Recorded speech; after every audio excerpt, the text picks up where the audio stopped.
এবং রাশেদ খান বিগত 24-এর ছাত্র গণঅভ্যুত্থানে যে সাহসী ভূমিকা রেখেছে তা আমি জানি, তার মুখেও শুনেছেন।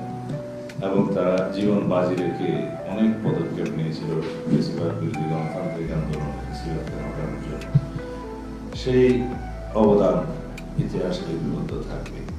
আমরা চাই বর্তমান নতুন প্রজন্মের এরকম আরো অনেক সাবেক ছাত্রনেতা যারা এখনো বয়সে তরুণ, তারা জাতি বিনির্মাণে সঠিকভাবে পদক্ষেপ নিতে পারুক এবং সেই জন্য তাদেরকে জাতীয় সংসদ থেকে শুরু করে সমাজের, রাষ্ট্রের বিভিন্ন স্তরে তারা প্রতিষ্ঠিত হোক, সেটা আমাদের কামনা।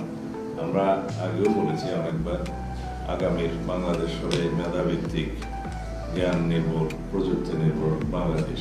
এবং সেই ক্ষেত্রে এই স্লোগানকেই শুধু স্লোগানের মধ্যে না রেখে কার্যকরভাবে আমরা যাতে তারুণ্যের ভাবনাকে ধারণ করতে পারি এবং মেধা ও প্রযুক্তি নির্ভর, জ্ঞান নির্ভর বাংলাদেশ করতে পারি, সেই লক্ষ্যেই আমরা রাশেদ খানকে আমরা স্বাগতম জানাচ্ছি, অভিনন্দন জানাই আজকে তার।